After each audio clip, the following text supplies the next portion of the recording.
बेटा वो मेरी दवाई कहाँ रख दी है, मुझे कल से मिल नहीं रही। और हाँ, वो मैंने प्रॉपर्टी के पेपर्स साइन करके टेबल पर रख दिए हैं, तुम देख लेना कुछ रह ना गया हो। ये है रुस्तम आलूवालिया जी, मुंबई के एक बहुत बड़े और जाने माने बिजनेसमैन। हाँ ठीक है, और कल आपकी दवाई लाना मैं भूल गया था, रामलाल को कह दिया है वो ला देगा। ऐसा कहते हुए बेटे ने प्रॉपर्टी के पेपर्स उठाकर रख लिए। ये है उनके इकलौते नवाब सिद्धार्थ, जो कि अभी अभी अपने पिता से उनकी वसीयत लेकर वकील से मिलने जा रहे हैं। बेटे के जाते ही पिताजी भी अपने कमरे में वापस चले गए। तो दोस्तों, रुस्तम आलूवालिया जी की दरअसल पिछले कुछ दिनों से तबीयत ठीक नहीं रहती और काफी सालों पहले उनकी पत्नी का देहांत हो गया था। बढ़ती उम्र अब साथ नहीं दे रही थी और ख्याल रखने के लिए कोई अपना था ही नहीं। रुपया पैसा खूब था, किसी बात की कोई कमी नहीं थी, लेकिन पत्नी के जाते ही वो उस बड़े से घर में बहुत अकेले हो गए थे, क्योंकि अपने बेटे को तो वो तभी खो चुके थे जब वो उनसे दूर विदेश पढ़ने के लिए घर से निकला था, और जब लौट कर आया तो विदेशी कायदे कानून सीख कर, जहाँ बच्चों के लिए उनके माँ बाप सिर्फ एक रिश्ता है, उससे ज्यादा कुछ नहीं।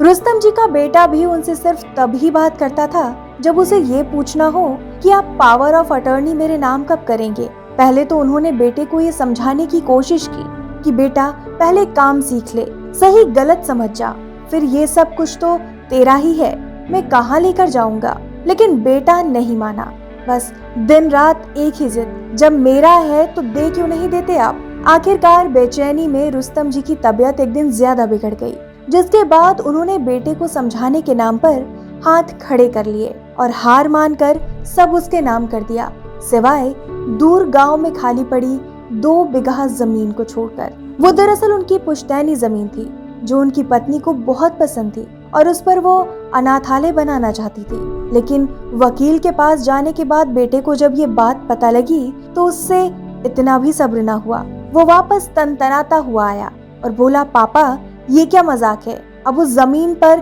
नहीं बनेगा अनाथालय तो क्या ही हो जाएगा, और वैसे भी वो इच्छा माँ की थी और वो तो अब है नहीं। बेटे से रुस्तम जी को ये उम्मीद बिल्कुल भी ना थी।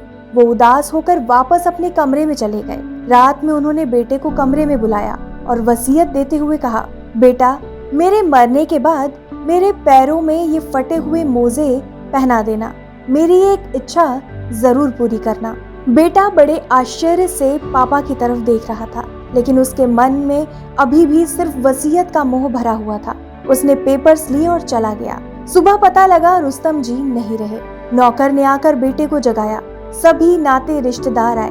जब नहलाने के बाद बेटे ने पंडित जी से पापा की आखिरी इच्छा बताई तो पंडित जी ने कहा, हमारे धर्म में कुछ भी पहनाने की इजाजत नहीं है, पर बेटे की जिद थी कि पिता की आखिरी इच्छा पूरी हो।